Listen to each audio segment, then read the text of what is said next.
Boa noite. Tudo bem? Bem dispostos e animados? Glória a Deus. Vamos abrir as nossas Bíblias em Hebreus, por favor.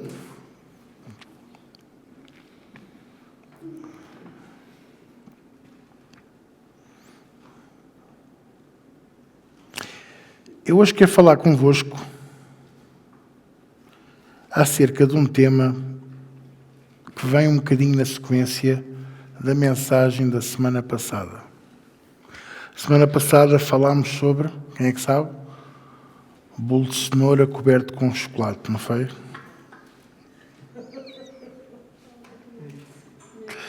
Não. Sofrimento. Há 15 dias foi sobre a obediência, semana passada, o sofrimento na vida do cristão. Que não sei porque é uma mensagem que as pessoas não gostam. Eu gosto de aprender, vocês não gostam? Eu gosto de perceber o que é que Deus quer de mim e quer para mim. E também, não sei quanto a si, mas eu não gosto muito de surpresas. Porque nunca sei o que é que lá vem, não é? E pode ser qualquer coisa que eu gosto, pode ser qualquer coisa que eu não gosto. E eu tenho aquela particularidade, ou defeito, não sei, você que sabe, eu não escondo se gosto ou não gosto. Quem olha para a minha cara sabe perfeitamente que eu não faço fretes, não é? E quando não gosto, não gosto. E quando gosto, gosto. Pronto. Mas quando não gosto, vê-se logo e as pessoas dizem logo: ele não está a gostar da cena.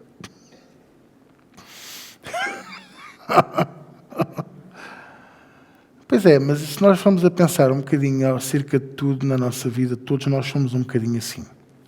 E no que toca às coisas de Deus e da palavra de Deus, eu prefiro que me digam a verdade.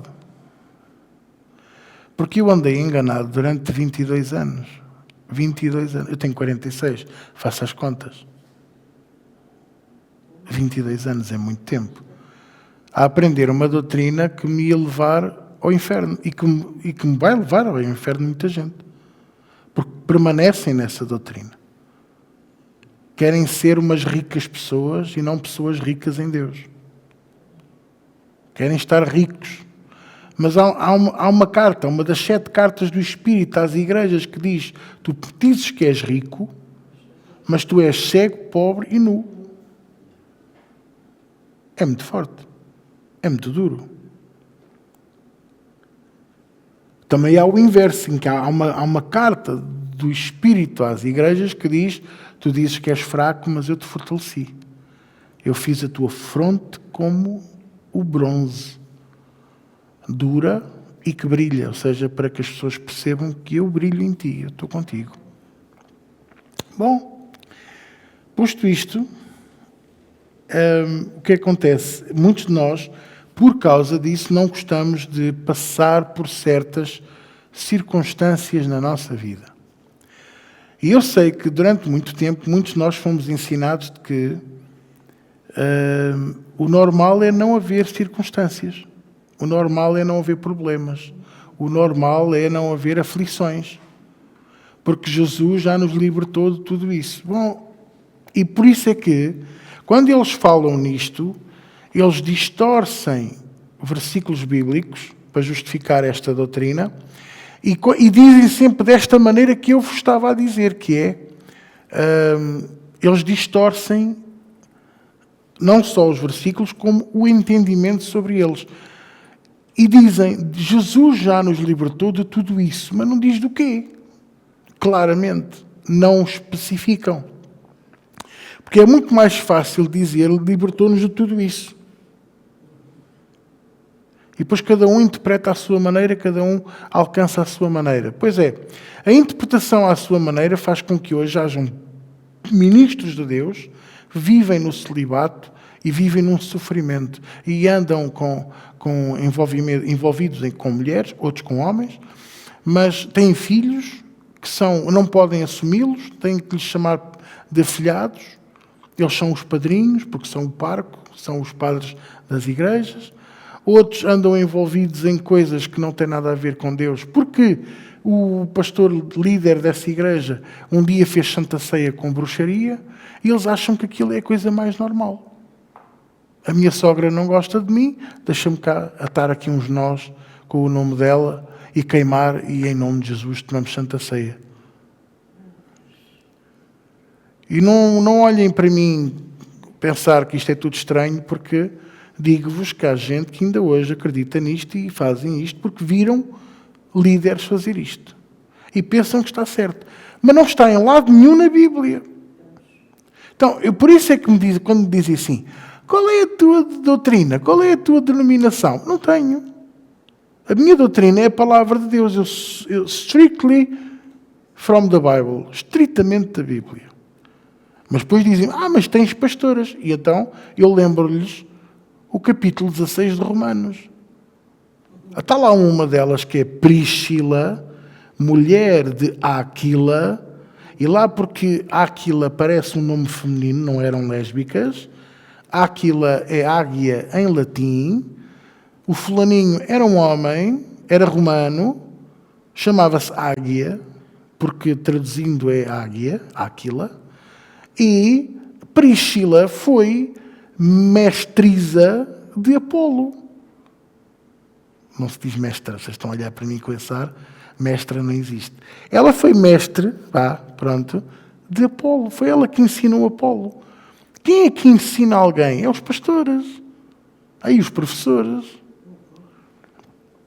Quem é que me está a entender?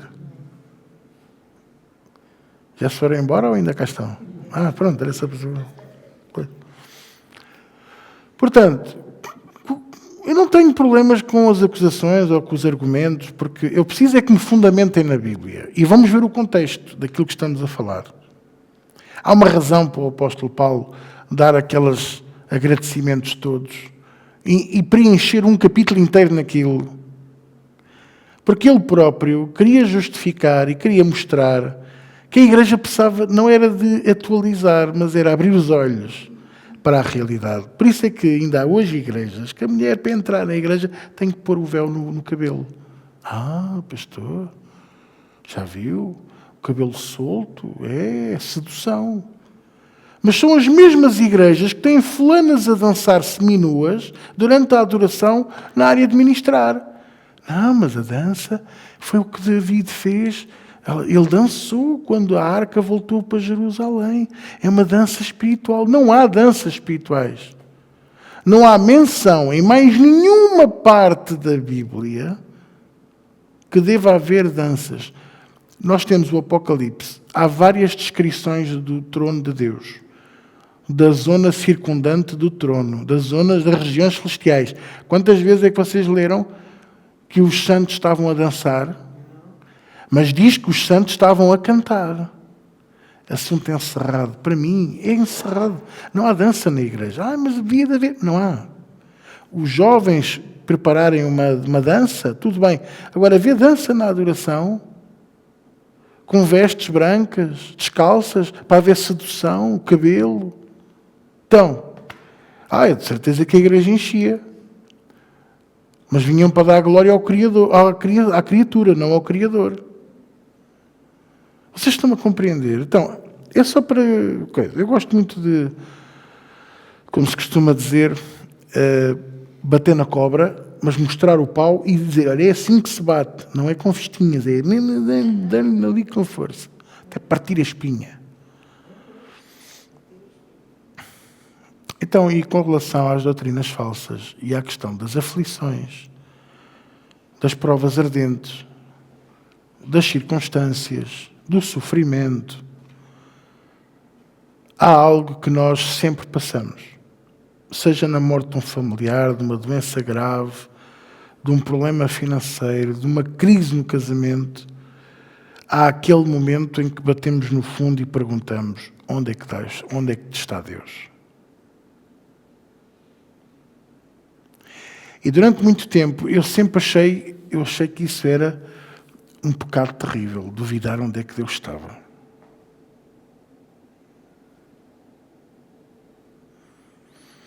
Eu sempre achei, porque eu fui habituado A não duvidar de Deus, a não questionar. Eu não questiono Deus, eu não preciso de questionar Deus, porque Ele é soberano. A soberania de Deus a mim chega-me, sabia? Eu não sei explicar isto de outra maneira. Lamento se eu não conseguir alcançar o vosso coração com relação a isto. Mas a soberania de Deus, para mim, chega-me. Ele é soberano. Mas Ele levou a tua mulher. E então, levou, o Senhor a deu, o Senhor a levou. E vou continuar a minha vida. Ele quer-me cá. Então, há muitos que dizem, porque é que não fui eu antes de? Porque é que não fui eu na vez dela? Morreu o meu filho. Porque é que não fui eu na vez do meu filho? Porque o Senhor decidiu levar a ele ou levar a ela. Porque o Senhor decidiu assim. Ele é soberano. Ele sabe mais do que tu.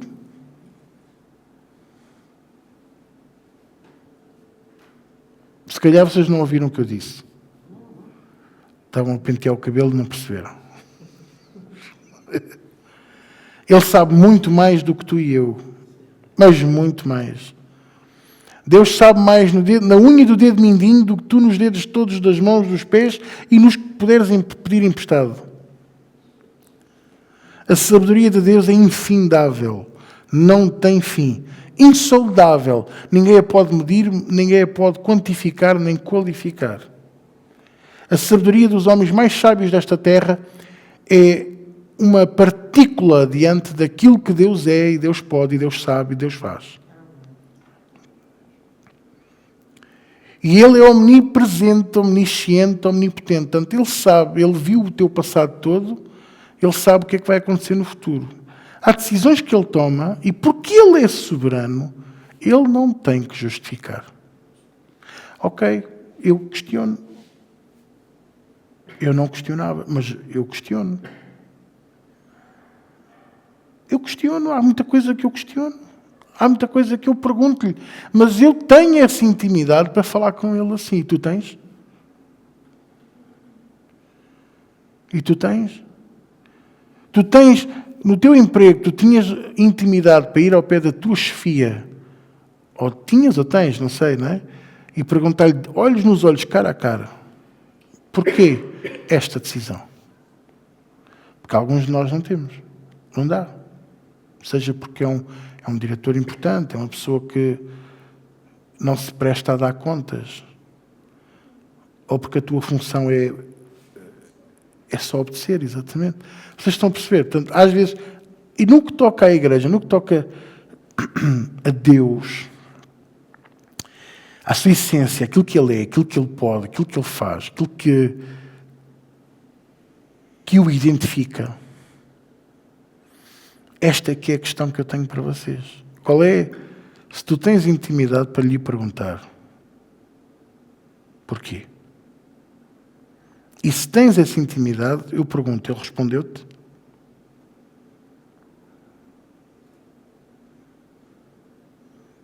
E se Ele não te respondeu, não fiques ofendido. Eu vou explicar de outra maneira, posso? Vocês permitem-me? Vocês já sabem que eu não gosto só de dizer as coisas de uma vez. Eu digo sempre 3, 4, várias, até você fazer luz. Eu sou daqueles, esta é a minha opinião, vale o que vale, e eu sou o que sou, e não, ninguém tem que ser igual a mim. Eu sou da opinião que a faculdade só deveria de ser acessível, a universidade, acima dos 25 anos. A pessoa termina o 12º ano com 17, a maior parte das vezes, ou a fazer 18, e não sabem nada da vida. E deviam de ir trabalhar aqueles 7 aninhos, reparou que são 7. E como é que é? Não sei o que é, vergar a mola? É assim que se usa? Vergar a mola, afiar a faca, abaixar a bolinha, levar uns tantos caldos no cucuruto, cair umas tantas vezes de queixo no chão. E quando chegar aos 25 e for para a faculdade, há muitos que depois já não querem.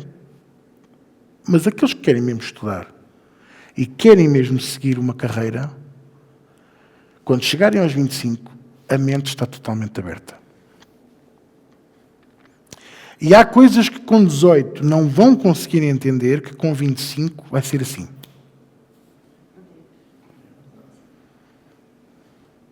Mas 7 anos depois ninguém quer estudar. Aí é que está. É que só vão os que querem mesmo. Hoje temos licenciados a varrer ruas. Hoje temos licenciados a não fazer nada daquilo para que se licenciaram. O que é que isto tem a ver com o que eu estou a pregar? Tem a ver exatamente a mesma coisa. Há coisas que Deus te quer responder, mas tu não estás preparado para entender. E a resposta àquela pergunta que alguns fizeram em 2016, ou 2017, outros fizeram em 2019, outros fizeram em 2021, só a vão ter, e vão tê-la, porque Deus não deixa ninguém sem resposta. Só a vão ter daqui a 5, 6, 7, às vezes 8, às vezes 10 anos. Que é quando o teu crescimento já se equipara ao nível da resposta que Deus te pode dar. E aí, tu vais ouvir a resposta de Deus e já não vais ficar ofendido. Já não vais ficar magoado. Já não vais fazer mais perguntas. De cor é o céu? E porquê é que as vacas bebem leite? E porquê é que o mar é verde num sítios e azul noutro? E porquê é que o arco-íris não sei o quê? Essas perguntas a gente faz quando somos pequeninos. E Deus quer-te responder àquela pergunta quando tu já fores adulto. Porquê é que sofremos? E onde é que Deus está? Deus nunca responde logo. Ele prova-se. Ele faz-se presente para me calar e te calar. No momento em que tu tiveres a lata, o desplante, está-me a condenar, pastor, agora estou, assumo.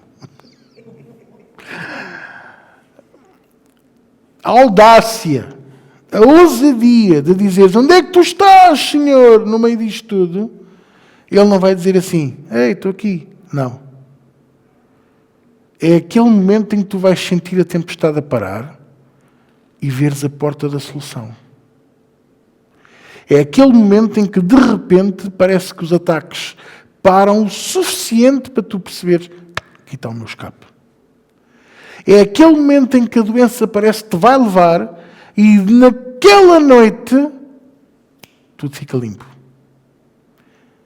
E tu já nem te lembras que fizeste a pergunta. Já nem te lembras que puseste tudo em causa. Lembras-te uns meses mais tarde, vens ter com o pastor a chorar e dizes, e eu pus tudo em causa. Eu até perguntei, onde é que tu estás? E quando o teu coração se arrepender disso, ele então vai chegar ao pé de ti e vai dizer assim, sabes onde é que eu estava? Lá ao pé de ti, por isso é que eu te curei. Onde é que eu estava quando morreu o teu marido, a tua esposa? Estava lá. Por isso é que eu te dei força, dei-te ânimo e tornei-te tão forte ou ainda mais precioso do que aquele que eu levei. Porque preciosos são para mim aqueles que eu levo.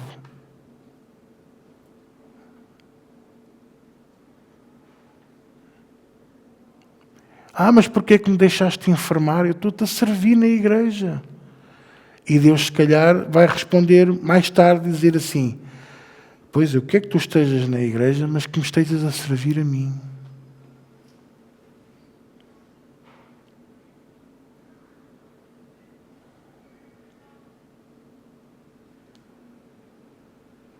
Ainda gostam de mim ou não? Pronto.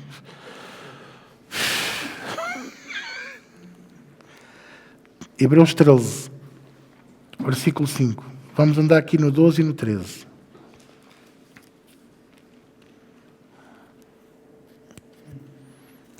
Sejam os vossos costumes sem avareza. Eu não percebo porque é que não se lê esta primeira parte. Porque o autor de Hebreus, que para mim é o apóstolo Paulo, mas isto é a minha opinião pessoal, não é comum a muitos outros pregadores, nem é uma coisa que tenha muita aceitação. Okay? Hebreus 13:5 diz assim, sejam os vossos costumes sem avareza. E já reparou que esta frase vem na sequência do autor estar a falar sobre prisões e falar sobre o matrimónio e o leite sem mácula, ou seja, nós não andarmos metidos em aventuras. Quando ele dá este conceito e dá este conselho, sejam os vossos costumes sem avareza, vou tentar pôr isto para os dias de hoje, não faças porque é lei, faz porque me amas. Eu não posso matar porque está nos 10 mandamentos. Não, tu não podes matar porque tu não tens o direito de tirar a vida a ninguém. E não podes, e se o fizeres, não estás a cumprir o mandamento número 1 de Jesus. Amai-vos uns aos outros como eu vos amei. Mas ele atropelou o meu gato, atropelou o meu periquito. Perdoa. O que é que tu vais fazer? Vais partir os vidros do carro?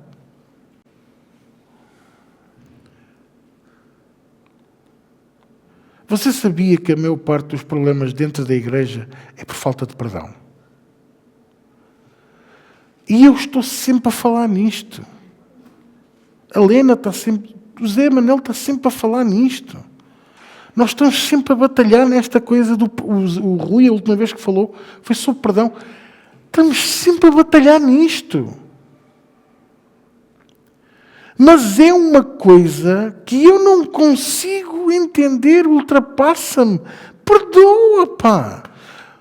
Não perdoa porque ele fez. Mas és tu o prisioneiro, não é ele. Tu estás a pôr um grilhão no teu tornozelo. Aquelas bolas de chumbo enormes. Chama-se isso um grilhão com uma corrente. Olha tu ires ao Lidl ou ires ao Mercadona com aquilo na perna. A arrastar no chão. Toda a gente ia saber que tu tinhas um problema.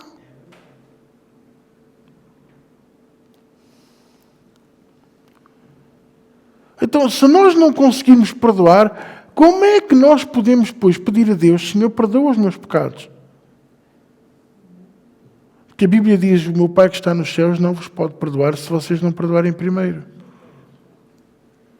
E até Jesus contou a história daquele rei, do homenzinho, perdoa-me, eu sei que te devo uma fortuna, mas eu não tenho como te pagar. Mas olha, se tu me perdoares, ou fores meigo comigo, fores mansinho,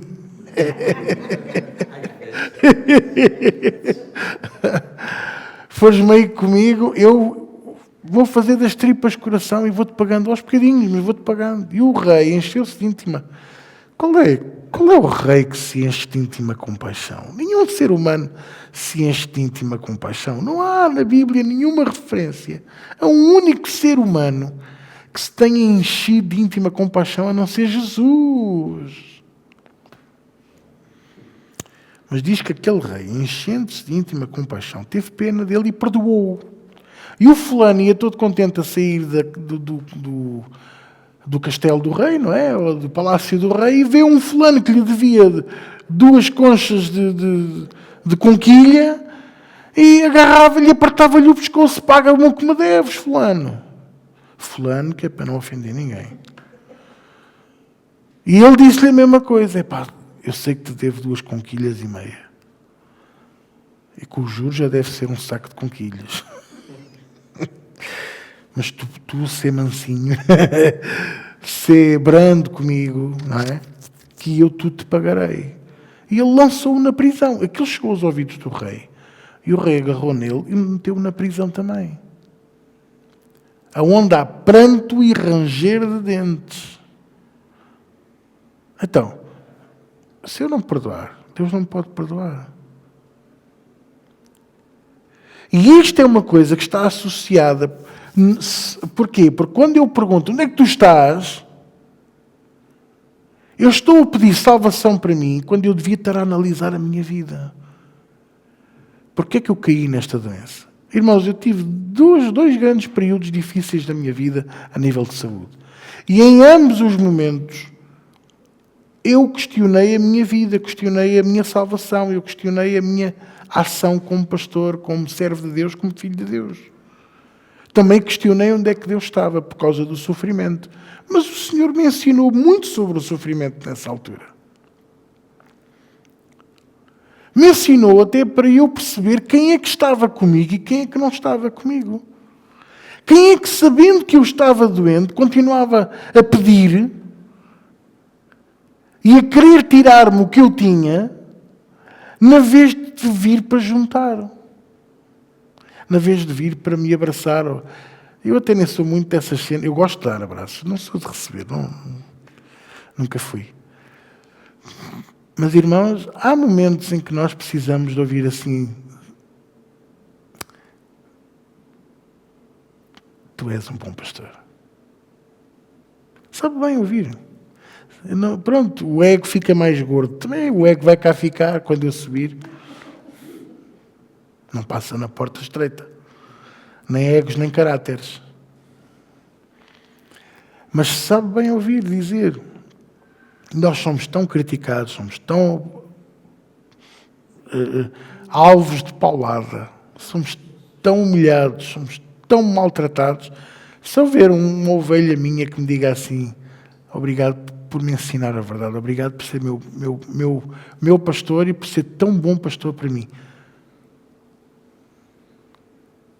Eu próprio até vou logo. O que é que ela está a pedir? O que é que ela me vai pedir a seguir? Muito obrigado.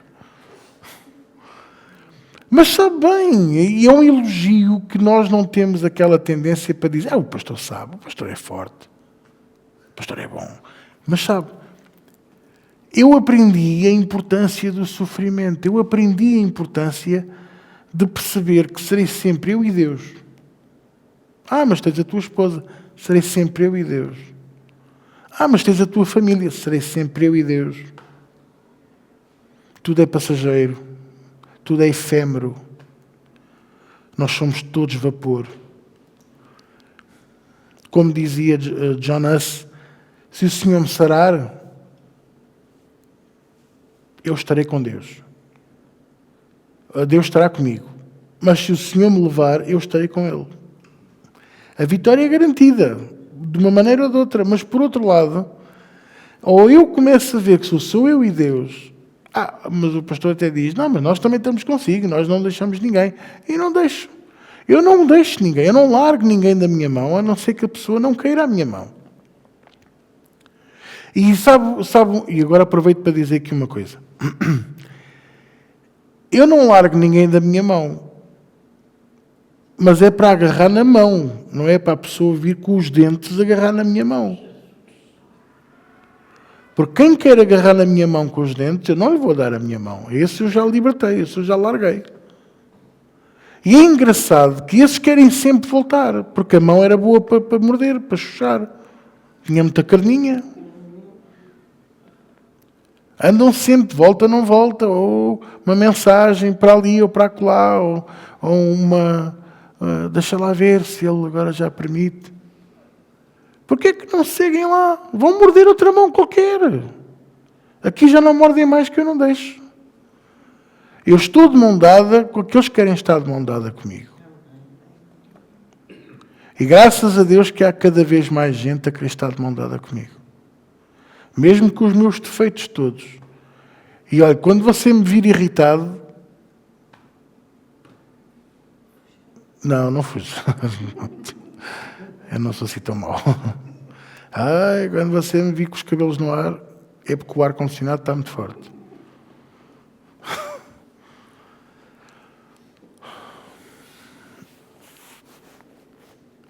Sejam os vossos costumes sem avareza. O que tiveres a fazer, faze-o sem ser a conta-gotas. O que tiveres para o fazer, faz sem que seja a contar os minutos, ou a contar os dias, ou a contar as horas. O que tiveres para dar, dá, sem estares a dizer aos outros que deste. Eu estou a tentar resumir, porque às vezes as palavras e as frases são usadas de uma maneira um bocadinho agressivas, e há uma razão para isso. Seja por causa da igreja para onde vai a epístola ou a carta, seja por causa da era em que estavam a viver. E as palavras e os costumes, por exemplo, a palavra terrível não estava associada a uma coisa má. A palavra terrível estava associada a uma coisa tremenda. Um feito grande e terrível. Você lê isto várias vezes na Bíblia.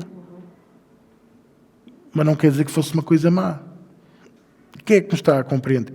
Bom, então quando ele diz assim, sejam os vossos costumes sem avareza, contentando-vos com o que tendes, porque ele disse, não te deixarei, nem te desampararei. Contentando com o que tendes. Ou seja, este versículo sempre foi bálsamo para mim, nos momentos em que eu questionei onde é que Deus estava. Porque, ok, eu estou no hospital doente, mas estou vivo. Contentando-vos com o que tendes.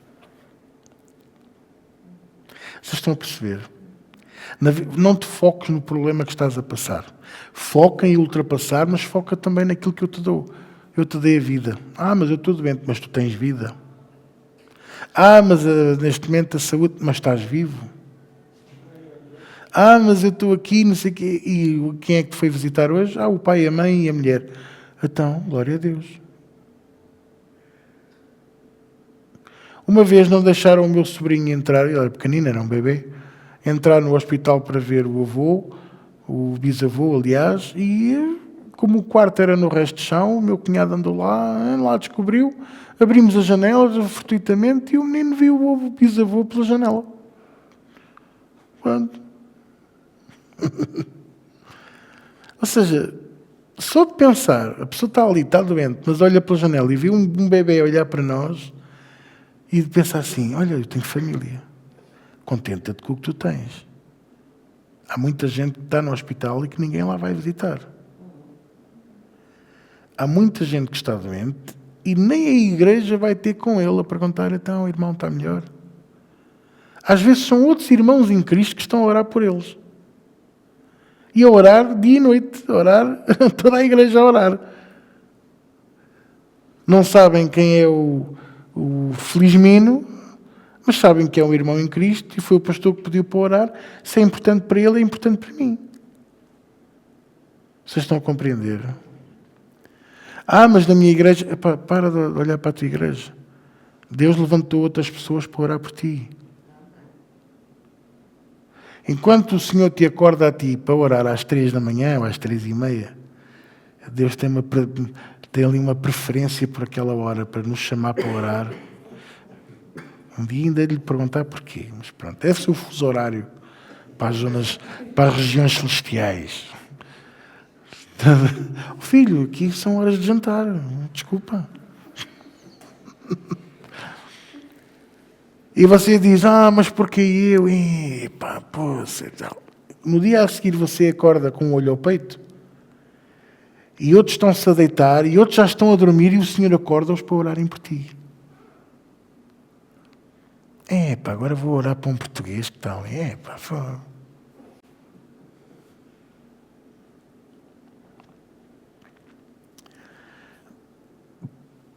Dá graças a Deus pelas coisas que Ele te dá. Contenta-te com o que tu tens. Se tu fores grato com o que tu tens, o Senhor te pode acrescentar mais. Porque aí estarás a ser fiel no pouco. E o Senhor te acrescentará mais. Vocês estão-me a compreender ou não? E depois vem a promessa. Não te deixarei, nem te desampararei. Esta promessa para mim é maravilhosa. Porquê? Porque o Senhor está aqui a dizer que não nos deixa nem nos desampara. Que Ele está connosco todos os dias da nossa vida. Então, quando a pergunta é, onde é que Deus está? Deus está aqui. Deus está contigo. Mas está ali uma pessoa no quarto a gemer. Deus está ali. Muitos deles estão a gemer pela Maria, pelo José, pelo António, não pelo nosso. Vocês estão a perceber? Porque não sabem melhor, mas se gemessem por Jesus, a salvação e a cura vinha. Porque ele disse, pela boca do apóstolo Paulo, aquele que clamar o nome do Senhor será... E a palavra salvo ali utilizada é sozo, que significa salvo, curado, liberto, transformado, resgatado. Tem uma abrangência muito ampla, tem um significado muito maior do que apenas salvo. Quem é que me está a entender? Veja aí o versículo 9.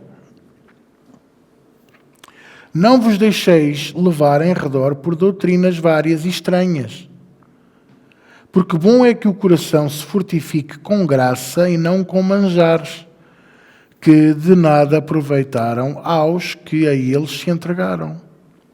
Ou seja, às vezes eu vejo as redes sociais e vejo aqueles anúncios, grande pregador, vem ali, Luís Fonseca Firmino. Eu hoje estou a embirrar com os Firminos, desculpem. Vem pregar ali e tal. E a pessoa pensa, vou lá ouvir o homem. Mas se Deus quisesse agir daquela maneira, não era preciso vir o Luís Firmino cá pregar. Usava-se dos Afonsinhos de cá, que faz a mesma coisa, porque é ele quem faz, não é o Firmino. Não é o Afonsinho. É ele quem faz. Ele é que é o Senhor. Ele é que é o Rei absoluto. Ele usa-se de quem está predisposto a obedecer. Ele usa-se de quem está predisposto a aceitar. Não é preciso ser pastor. E eu digo tantas vezes aqui ao meu grupo de louvor, principalmente àqueles que eu estou a treinar para serem líderes, deixem Deus usar-se de vocês. Deixem Deus usar-se de vocês, porque é para a presença de Deus começar a descer através de vocês, porque senão vai sempre haver aquela tendência do povo pensar assim, isto era tão melhor quando o pastor liderava. Irmãos, eu também pensava, quando era miúdo, que era muito melhor quando a Dona Ninja cozinhava. Mas depois houve uma altura que a Dona Ninja não estava em casa e tinha que ser a avó Maria a cozinhar. E a avó Maria não era grande cozinheira. E depois nem havia nem Ninja nem avó Maria. Era o meu pai a cozinhar que fazia arroz sem sal. E esparregado com café. E não me pergunte, eu não tenho tempo para explicar porque é que ele pôs café no esparregado. E a gente pensa, era tão melhor quando era a Dona Ninja. Vocês estão a perceber? Mas eu tenho que me habituar e tenho que perceber, não, a unção pode descer pelo João, pelo Fábio, pela Carla, pela Lena, pela Filipe. Não tem que ser só pelo pastor. O pastor não pode fazer tudo. Vocês estão-me a compreender? Deus quer se usar de nós. E nós temos que começar a parar de perguntar onde é que Ele está, porque Ele está connosco. Ele está aqui. Deus está no teu carro, Deus está no teu quarto, Deus está na tua casa de banho, Deus está na tua sala. Deus está contigo.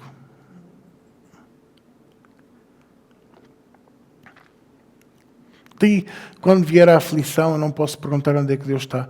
Podes perguntar, olha, se fores mais crescido na fé, perguntas assim, Senhor, porquê que eu estou a passar por isto? E Ele não te vai responder.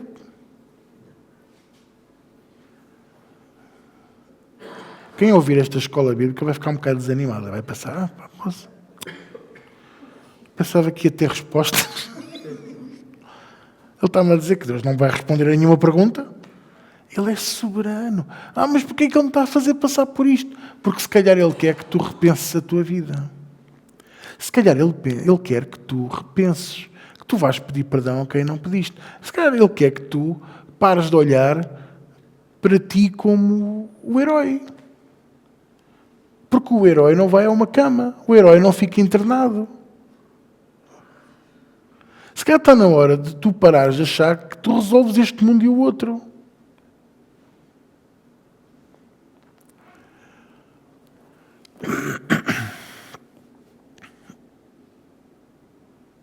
Vocês estão-me a entender? É isto que a gente tem que pensar. Que se calhar andamos a fazer o papel de Deus há muito tempo. E depois, com as doutrinas estranhas que andam a ser propagadas, fica tudo uma grande salganhada na nossa cabeça. Mas não, mas a Bíblia diz que eu posso. E diz, Filipenses 4,13 diz, posso todas as coisas naquele que me fortalece. Mas quais coisas? Porque lá está. Os neopentecostais adoram esta frase. Todas as coisas, não diz quais. É assim muito vago. Então começa a imaginação. Eu posso voar. Eu posso andar sobre as águas. Eu posso ordenar a Serra de Sintra para ir para as Berlengas, porque eu não gosto do tempo que a Serra de Sintra faz. Não posso. A Bíblia diz que eu posso. E estou cansado que a Serra da Estrela seja tão longe. Quero a Serra da Estrela aqui em Lisboa. Quero neve em Lisboa. Vocês estão a perceber? E a gente ri-se porque, pronto, é ridículo, não é? Mas há pessoas que acreditam nisto. Pastor, mas o pastor não sabe, mas um dia o meu carro não pegava e eu ordenei ao carro que trabalhasse e o carro trabalhou. Enquanto somos bebés, Deus faz tudo por nós. O problema é quando começamos a que Ele queira que nós cresçamos. Não somos nós que queremos.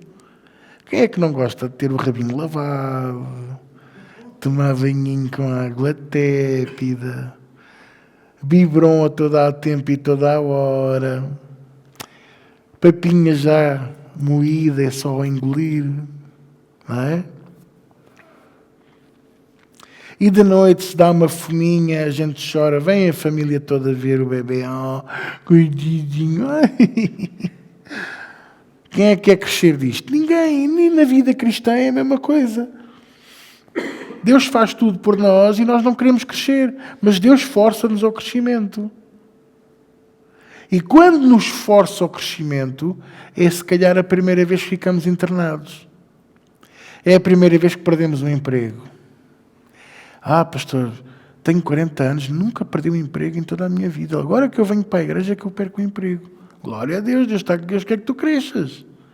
E tu só entregaste a vida a Jesus o ano passado. Deus quer que tu cresças depressa. Pastor, não fala assim. Falo. E olha, vai piorar. Mas, em todas as coisas, és mais que vencedor em Cristo Jesus. Romanos 8, 28 e 31. Que diremos, pois, a estas coisas? O apóstolo Paulo também se questionou. Que diremos, pois? O que é que eu vou dizer aos apedrejamentos, aos naufrágios, afogamentos? Eu safei-me de um naufrágio, fui para uma ilha, fui apanhar uns cavacos, pronto, para ajudar os irmãos que estavam a fazer uma fogueira, e veio uma cobra e picou-me. E as pessoas, na vez de irem logo tratar-me, não ficaram a olhar para mim a pensar, bom, não morreu do naufrágio, vai morrer agora da picada. E se havia lá um que era de uma dessas igrejas neopentecostais, como viram que ele não morreu da picada, começou a olhar para o céu. Há de cair um raio, de certeza. Vocês estão a perceber? Que diremos a estas coisas? Que diremos a estas aflições? Que diremos a estas perseguições? Que diremos a estas dificuldades? Que se Deus é por nós, quem será contra?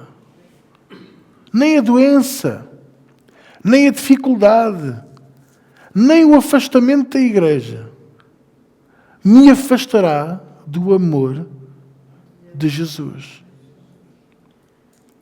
O amor que Ele tem por mim e o amor que eu devo ter por Ele. E porque eu amo a Deus, e é aqui que entra o segredo, porque é que eu li este versículo das doutrinas estranhas. E porque eu amo a Deus. Você ama a Deus?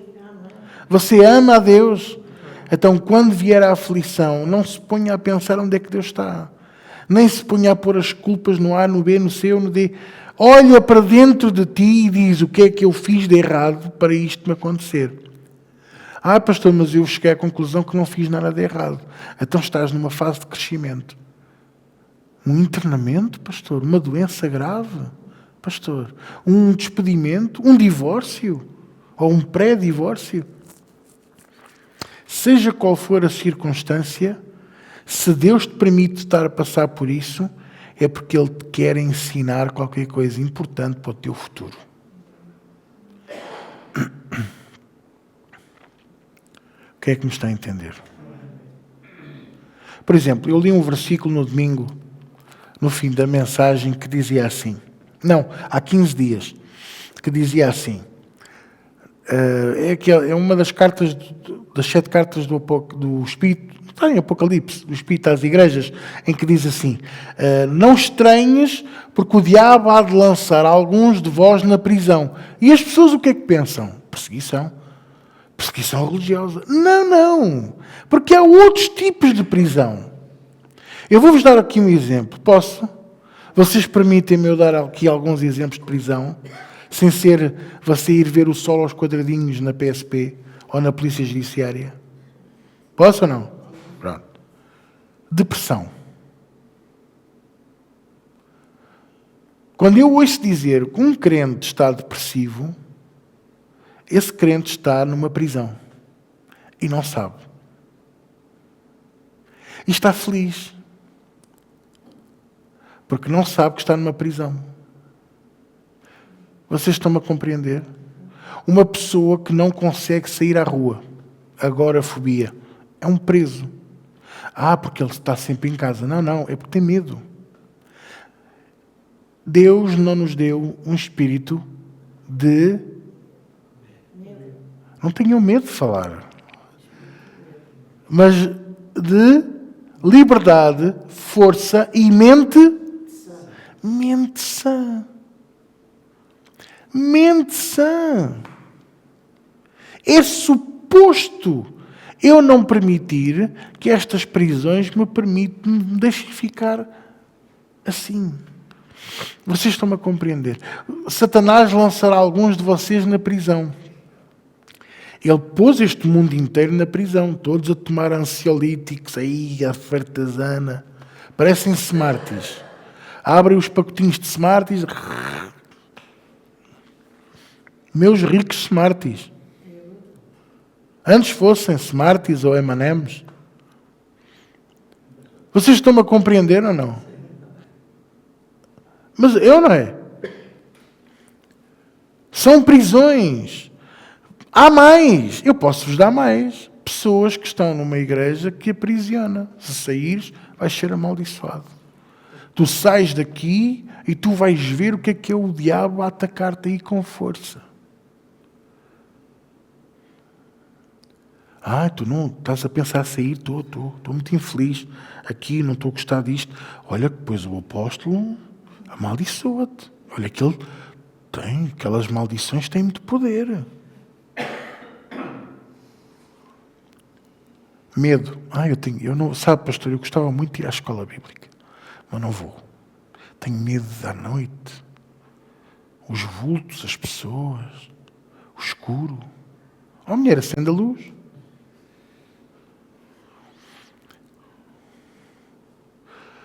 Vocês estão... Medo. Tudo que gera medo é uma prisão. Eu tenho medo de conduzir.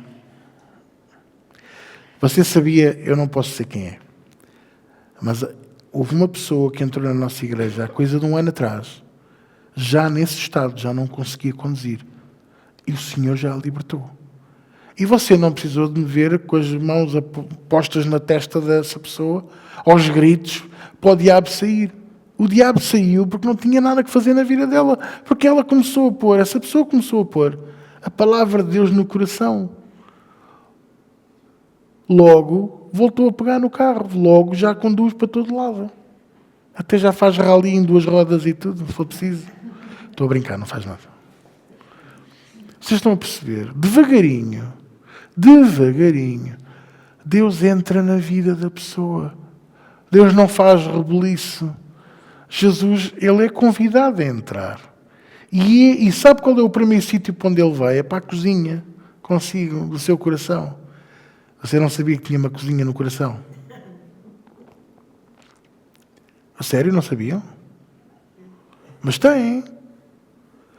Aquele que me convidar, eu entrarei e cearei com ele. comei as gorduras, bebi as doçuras, Neemias 8:10, porque a alegria do Senhor é a vossa força. E então farei nele morada. Depois de Jesus jantar connosco, a seguir é que ele começa a limpar o resto para poder viver naquela casa. De dentro para fora. Vocês estão-me a compreender? Então, irmãos, tudo o que é medo são prisões. Medos, ansiedades. Eu estou ansioso com o dia da manhã. Não, eu tenho que mudar as janelas de casa até dia 31 de dezembro. Vou já mudar, porque 31 de dezembro é já daqui a 2 meses e meio. 2 meses e meio. Pastor, são 70 dias. Só tenho 70 dias para mudar 2 janelas. Como é que eu vou fazer? E nem dormo de noite para resolver este problema. Uma ansiedade. E depois o diabo sabe que você é ansioso. Faz a sua cama, que é de madeira, está lá de noite. E você começa, Satanás, sai daqui. Sai daqui, Satanás. E você não dorme. E no outro dia está de rastos, porque não dormiu de noite. Porque a noite está feita para você descansar e dormir. Porque a Bíblia diz no Salmo, acho que não é no 1, mas é no 4, que o Senhor dá o sono aos justos. E você foi feito justo, não pelos seus feitos, mas pelo sangue do Cordeiro.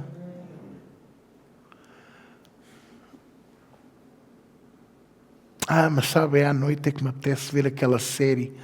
Desliga a televisão e vai fazer o ozinho. Ver o outro dia. Mas eu só vi 3 episódios esta noite, quer ver mais um? Não. Começa a dizer não àquilo que a carne te pede e tu vais ver a tua vida a mudar radicalmente.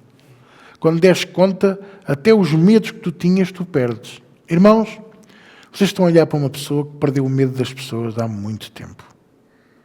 No dia 22 de junho de 2007, eu deixei de ter medo dos homens. Às vezes as minhas filhas não gostam muito de mim, porque eu digo-lhes tudo, olhos nos olhos. Elas dizem assim, vamos fazer assim, e eu digo, é uma má ideia, não concordo. Mas não concorda porquê? Por causa disto e disto. E normalmente eu falo e os colegas ficam enfiados dentro da carapaça. Porque toda a gente vai dizer que sim, saem da reunião com as filhas e depois vêm para o escritório. Não concordo nada. Não devia ser assim. E eu, porquê que não falaram no momento? Por isso é que muitas filhas não gostam de mim. Porque eu digo as coisas olhos nos olhos. Eu perdi medo de falar com os homens.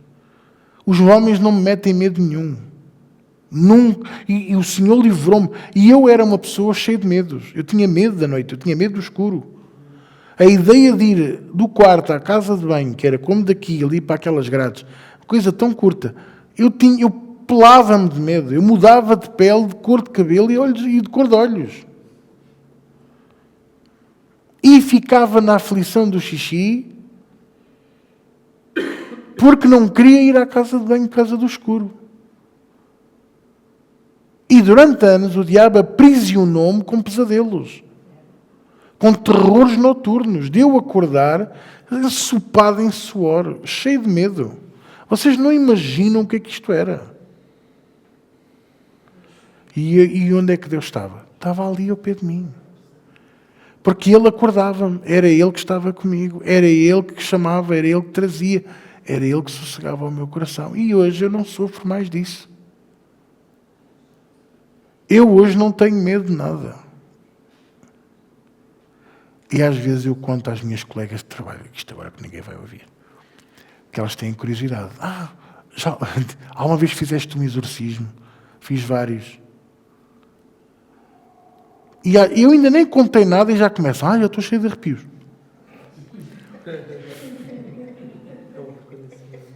É o raio do ar-condicionado, pá.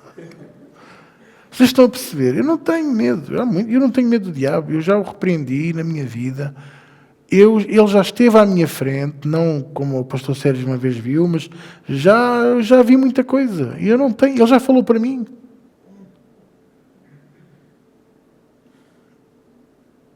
Portanto, eu não tenho medo. Ele já falou para mim de 2 formas. com a pessoa com a voz completamente transformada a perguntar o que é que eu estava ali a fazer. E já falou para mim com a voz normal, mansa. E se eu não reconhecesse, eu caía na esparrela. E é assim que nós temos que aprender a não ter medo, não viver nas prisões, não viver aprisionado por nada nem por ninguém. Só há uma coisa à qual eu estou aprisionado, que é Jesus Cristo. Porque eu já vos contei várias vezes, Ele me fez filho. Mas porque eu sei que sou mau, porque fui mau, porque eu sei que não presto, que sou miserável, como o apóstolo Paulo ensina, eu decido ser escravo dele, eu sou servo, eu tenho a argola na minha orelha. E eu não me importo de ser um servo dele, porque eu sei que assim ele me faz filho e eu posso entrar na casa dele, ir ao frigorífico dele e ao congelador buscar os lados dele, que ele não se importa. Ter acesso a tudo o que eu sempre tive. Mas eu prefiro continuar a ser servo. Porque ele trata os servos dele da mesma maneira que trata os filhos. Quem é que me está a entender? Então, onde é que ele está? Ele está aqui. Ele está contigo. Não te deixarei nem te desampararei. Não ouças doutrinas estranhas e rejeita. Digo-vos, às vezes temos mesmo que rejeitar no nosso coração. Mas pastor, sabe, a bênção, eu gostava tanto da bênção. Irmãos, amado, queres a bênção? Busca o Senhor. Se tu buscares ao Senhor, a bênção vem. Então tenho que pedir ao Senhor. Não sejas interesseiro. Busca ao Senhor porque o amas. Busca ao Senhor porque Ele é o teu Senhor. Porque Ele é o teu Senhor mesmo. Tu és o servo. E Ele te dará todas as coisas. Hebreus 11:6 diz tudo, não é? É impossível agradar a Deus sem fé.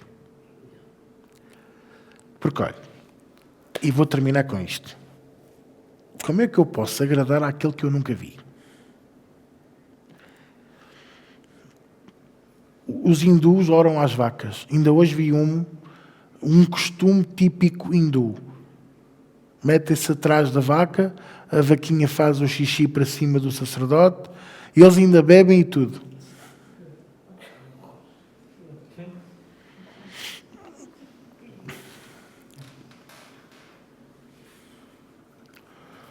Eu não sei porque é que estamos tão chocados. Porquê é que vocês estão chocados? É o costume deles. Eles não sabem melhor. Eles não conhecem o Deus vivo. Eles adoram uma estátua que tem 12 braços. Que para mim era muito bom se ela pudesse ir lá à casa dar um jeitinho. 12 braços, a limpeza era feita em 2 horas. Ou numa hora até.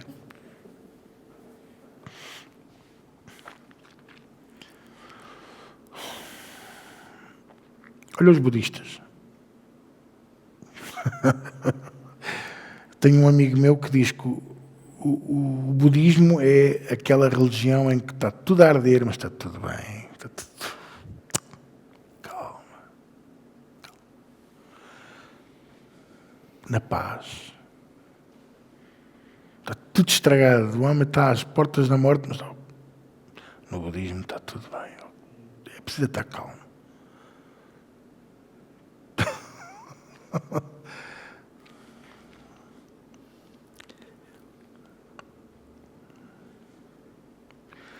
Achamos estranho os hindus fazerem isso com as vaquinhas, não é? Mas não achamos estranho os pastores cuspirem para a língua das pessoas.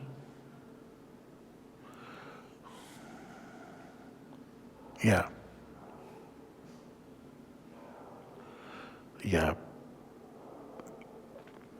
E misturar vinho com azeite, vinagre e sal e andarem a espargir isso na cabeça das pessoas.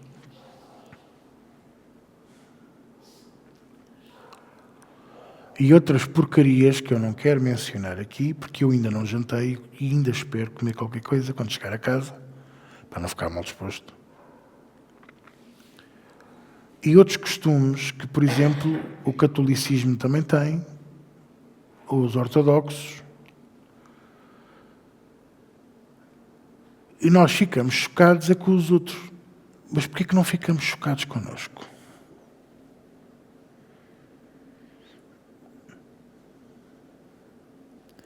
Porquê que não nos analisamos a nós?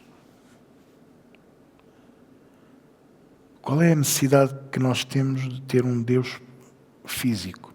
Porquê que temos aquela tendência a tratar o pastor como um ídolo, o apóstolo como um ídolo? Quando nós temos um Deus que não se identifica com formas físicas. Porque Ele é muito superior a isso.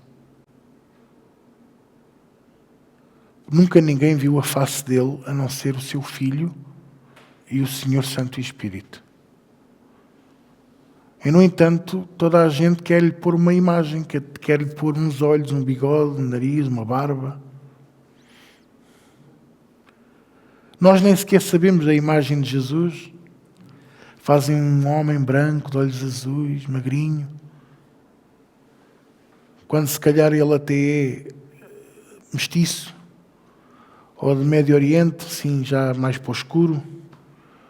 Com barba farfalhuda, cabelo comprido, porque não havia barbeiros com a frequência com que há hoje em dia.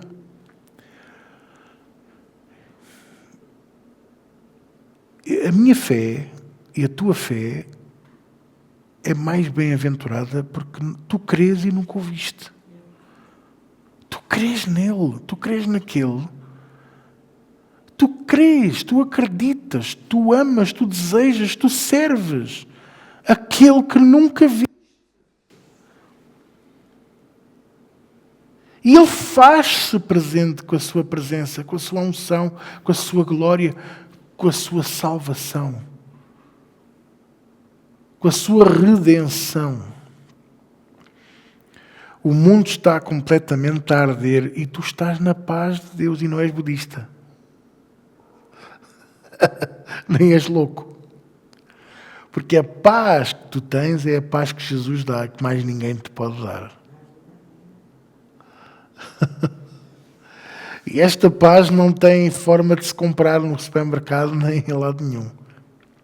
E também não a tens por fumar fuminhos para rir, ou xixas, ou cachimbos, ou ver póneis e arco-íris e não sei onde.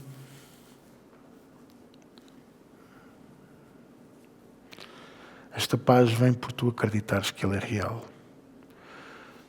Sem fé é impossível agradar-lhe. Porque é necessário que aquele que nele crê, creia que Ele existe. Não é existia, é existe. Porque o pastor já explicou que no hebraico... Não, está em aramaico e grego. Aqui já não está essa questão. Creia que Ele existe. E é galardoador, recompensador, abençoador daqueles que o buscam. Não é daqueles que lhe pedem. Não é daqueles que cumprem a ordem do pastor. Não é daqueles que pagam o centro-treino. Não é daqueles que dão o dízimo. É daqueles que o buscam. E buscar a Deus é tão mais importante que tudo o resto. Falar com Ele. E não é para o acusar. Não tenhas essa lata, não tenhas essa audácia. Eu não percebo porquê, eu não sei porquê, eu não entendo. Não entendes porque tu não o buscas. Ele é soberano. Ponto. Ponto. Parágrafo. Ele é soberano.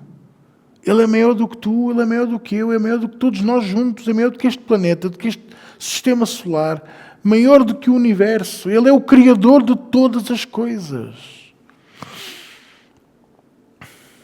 E ainda assim Ele sabe o teu nome.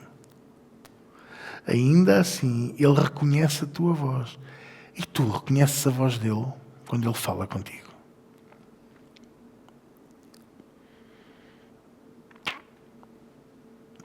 Eu ontem vi um anúncio de uma coisa, de um filme que vai sair. Não sou muito de falar de filmes, vocês sabem. Mas aquela banda sonora tem a intervenção dele. Eu só ouvi 30 segundos da banda sonora. Tem a intervenção dele. Eu chorei com aqueles 30 segundos. Eu senti a emoção que foi posta naquela música, naquele hino. Irmãos, e olho que vocês estão a olhar para uma pessoa que recebe por dia discos pedidos. Muitos. Devíamos de cantar este hino na igreja, pastor. Este hino é muito lindo, pastor. Eu sei que todos vocês gostam de mandar coisas para a gente cantar aqui. 99% eu digo-vos, Deus não está ali. Eu não sei como é que vocês veem Deus ali, mas Deus não está. Mas há aquele 1%, há aquele.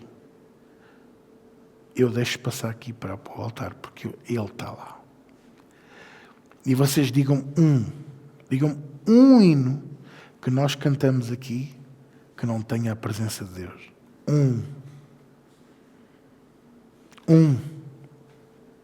Não há. Porque para mim é o requisito principal. A letra pode ser muito linda, pode ser bíblica, tudo escrito com... Vocês não imaginam a inteligência artificial agora faz uns hinos lindos. A sério, parece que foi feito por um autor, pastor, uma bênção de um homem. Inteligência artificial. Você vai ouvir, a letra bate certo, mas falta ali qualquer coisa. Falta. A presença de Deus não está. E é isso que eu quero que vocês compreendam. Como é que eu posso perguntar onde é que tu estás, quando até na aflição a presença dele deveria de ser notável em nós? Eu não disse notada, eu sei o que é que eu disse notável. Deveria de emanar, deveria de ser visível até por aqueles que dizem que ele não existe.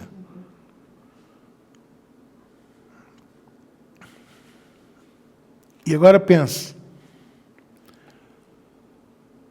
Quem é que foi parar à cisterna seca e vendido como escravo? Quem foi? E, no entanto, Deus estava aonde?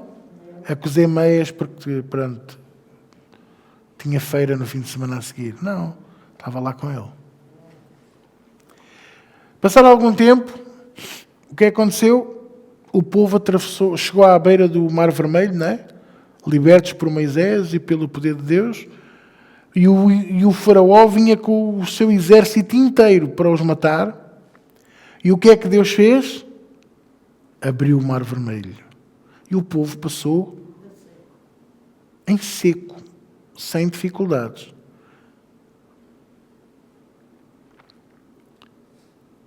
Daniel foi parar à cova dos que deviam estar cheios de fome, porque os bichos estavam numa cova. E não é numa garagem, como alguns fazem o desenho. Parece que é a garagem de um carro, assim, com uma pequena descida, com umas grades. Parece que estão lá os leões estacionados. É uma cova mesmo. É uma cisterna seca. Uma entrada por cima, paredes arredondadas, que é para não haver forma de fuga. Normalmente ainda estavam a descer e os bichinhos já estavam a comer. Tal não era a fome. O que é que lhe aconteceu? Nada. O anjo do Senhor veio e matou-lhes a fome. E parece que ainda dormiram juntinhos durante a noite porque estava frio. Mas vocês esquecem-se de Daniel. Quantos de vocês de noite levantam-se para beber uma pinga d'água? Quantos? Todos nós praticamente. Mas a Bíblia não diz que ele teve fome ou sede, ele passou lá a noite inteira. Ele também supriu a necessidade de Daniel. Sadraque, Mesaque e Abednego lançados na fornalha de fogo ardente, acendida 7 vezes mais. Diz a Bíblia que até os fulanos que os puseram lá morreram chamuscados. E o Nabucodonosor, de longe, foi ver a cena, porque aquilo tinha uma boca cá embaixo. E quando começou a olhar, o que é que ele viu? Que não estava lá só Sadraque, Mesaque e Abednego, e já não estavam atados, mas estava lá um quarto fulano, mais bonito do que eles, e estavam a louvar a Deus. E ele até pensou, começou a esfregar os olhos, tenho que ir a multióticas, que isto não está bom. Nem se chamuscaram, nem cheiravam a queimados, e o Senhor os libertou. Pedro estava na prisão, foi ou não foi? E o anjo do Senhor foi o despertar. Logo aí o que é que eu vejo? O homem estava a dormir nu na prisão. Quem é que dorme nu na prisão? Só alguém que está muito descansado. Quem é que dorme sequer na prisão? Só um inocente. Verdadeiramente inocente. Confiando no Senhor. Desperta, e lá, pode ser amanhã. Veste, pá, depressa, cinge os teus lombos, põe o cinto e segue-me. E passaram pelos guardas, passaram pela porta da prisão. Eu imagino o Pedro, eu não posso comer queijo à noite, eu tenho estes sonhos malucos. Mas o Senhor o resgatou, foi ou não foi? E Jonas? Foi tragado por um peixe grande.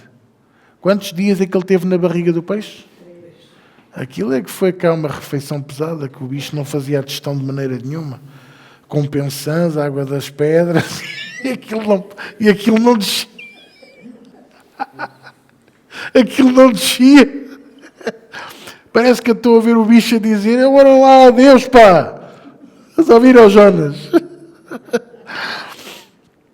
Ao terceiro dia que ele orou ao Senhor, e o Senhor fez o peixe vomitá-lo. Aonde? À beirinha da cidade, na praia da cidade. Aonde ele tinha que ir pregar. Coisas fantásticas. Hoje em dia parece que não acontece. Não acontece nada. Hã? Paulo e Silas estavam no cárcere interior, na prisão, na subcave da prisão, a louvar a Deus. Está tudo maluco. A alegria do Senhor, a nossa forceia. Os outros prisioneiros vão estar a pensar, são maluquinhos. Maluquinhos mesmo. Exato. Mas o que é certo é que veio um terremoto e abriu a prisão. Um terremoto que abriu a prisão. Olha, o último terremoto que eu ouvi falar destruiu casas, matou pessoas, enterrou pessoas vivas lá. Nunca ouvi falar de um terremoto que abrisse prisões. Só Deus. Deus faz o impossível. Quando nós o buscamos, porque queremos nele, porque o amamos. Paulo e Silas não estavam a pedir para serem libertos da prisão. Jonas não pediu ao Senhor, faz este peixe vomitar-me. Jonas pediu, eu arrependo-me do que fiz e olha, se tu achares que eu ainda sou digno, eu faço o que tu me chamaste para fazer. José não andou a pedir ao Senhor, faz cumprir os sonhos que tu me deste. Nada disso. Orava ao Senhor por amor ao Senhor, por amor, porque Ele é soberano. Se o Senhor decidiu este caminho, então vamos seguir este caminho. Vamos seguir o caminho do Senhor. E Ele está ao pé de ti. Ele está contigo. Ele não te deixa nem te desampara. Ele conhece-te pelo teu nome. Ele não te chama a ti Godofredo quando tu te chamas José. Nem olha para ti a pensar, Filipe, não é? Não és Filipe. Tens cara de Filipe. O teu nome agora é Filipe. Não. Ele sabe o teu nome. Ele sabe quem tu és. Ele conhece-te intimamente. Do avesso e fora do avesso, por dentro e por fora, até o âmago dos ossos, até o pensamento mais oculto que tu pensas que tens, Deus já o ouviu e Deus já o pesou na sua balança. Amém? Vamos orar? Paizinho, nesta noite, graças te damos pela tua palavra. Te agradecemos por tudo o que tu estás a fazer e que ainda vais fazer nas nossas vidas, connosco e através de nós, Senhor. Usa-te cada um de nós, somos teus servos, estamos nas tuas mãos e te pedimos em nome do teu santo Filho Jesus. Opera grande e poderosamente como tens feito, Senhor. Estenda a tua mão, abre os nossos olhos da mente e do Espírito, faz esta palavra descer ao nosso coração para que nunca mais sejamos os mesmos. Ajuda-nos a crescer na verdade, a crescer no conhecimento e a pôr a tua palavra em prática, em nome de Jesus. E todos dizem comigo? Amém. Glória a Deus.